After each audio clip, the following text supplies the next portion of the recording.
qisada dayaxdal nuurshe iyo xaaskiisa Farxiyo ee ka soo bilaabatay dabaqada ugu hooseysa ee nolosha.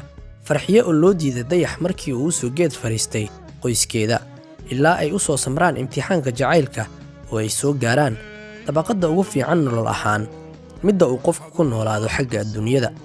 Waxaa loo tiiriyaa inay ahaayeen Qays iyo Layladii qarniga.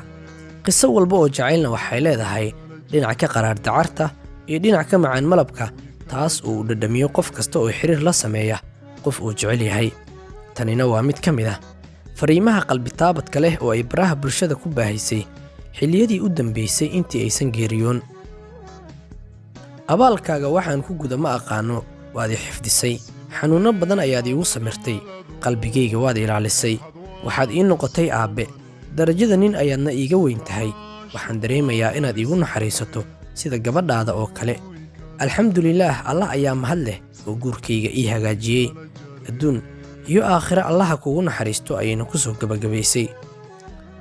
Waa fariin ay ku muujinayso Farxiyo wanaaggii iyo abaalkii uu u galay saygeeda dayaxdal nuurshe, dhibkii iyo dheeftii ay soo wada qaybsadeen, iyo garab istaagkii uu u muujiyey xilliyadii adkaa ee nolosheeda. Haddaba maxaa ku dhacay Farxiyo? Maxaa sababay oo soo dedejiyey geerideeda? Xanuunka la sheegayo inuu daashaday intii ay nooleed, iyo qisadii mugta iyo miisaanka lahayd ee soo dhex martay iyada iyo dayaxdal nuurshe ayaan muuqaalkan kuula wadaagayaa. Ka horse inta aan gudaha u gelin, u duceey Farxiyo inuu Rabbi naxariistiisa janno siiyo, laga yaabee inuu taada Rabbi u aqbalo. Laygareey oo shardha muuqaalka lana wadaag saaxiibadaada. Falowdiinnuna waxay ii tahay dhiirigelin iyo garab istaag buuxa. Farxiyo iyo dayax waxay nolosha ka soo bilaabeen meesha ugu hooseysa, waxayna iskugu soo samreen xaalad walba oo adag. Duruuf iyo dhib kastana way qaybsadeen. Waxay ahaayeen tusaalaha nool ee samirka iyo dhabar adayga gundhiga u ah.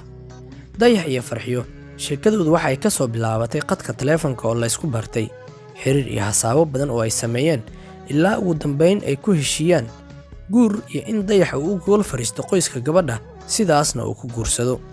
Markii koowaad ee dayax uu u gogol fariistay qoyska gabadha waa loo diiday maadaama uu yahay fanaan. Qoyska gabadhuna arrinkaas aad ayay u gacan sayreen, iyagoo uu ku qasbay gabadhooda inay iskaga harto ninkan. Rafaad iyo isjidjid dheer kadib, qoysku gabadhu waxay ku dareen gabadhoodii wiilkii ahaa fanaanka, waxayna noloshooda ka soo bilaabeen dabaqada ugu hooseysa ilaa duruufta qoyska mararka qaar ay gaari jirtay in gabadhu maalinkii oo dhan aysan waxba cunin. Sidaas oo ay tahay haddana, Farxiyo mar walba waxay ku qanacsaneed nolosha ay ku jirto iyo jawiga hoose ee nolosheedu ay ku socoto. Mar walba waxaa kala weynaa duruufta dhex taalla jacaylka ay u qabtay saygeeda, isna sida uu kale uu qabo ooridiisa. Ninkii samraa ayaa sadkiis hele sanado badan kadib, dayaxdal nuurshe iyo Farxiyo waxay noqdeen lamaane aad loo jecel yahay. Ixtiraamka iyo xushmadda dhex taalla ayaana ka yeeshay kuwa magac ka dhex sameeya bulshada. In muddo ah kadib, Rabbi waxa uu kala siiyey owlaad. Muddooyinkii dambena xaaladda Farxiyo ayaaba iska ahayd mid aad u liidata, waxayna Layladii qarniga la daalaadhacaysay xanuun rabbaani ah, kaas oo ugu dambeyn maanta ay la godgashay. Qayskii qarnigana waxaa maanta garabkiisa bannaysay ooridiisii uu jeclaa.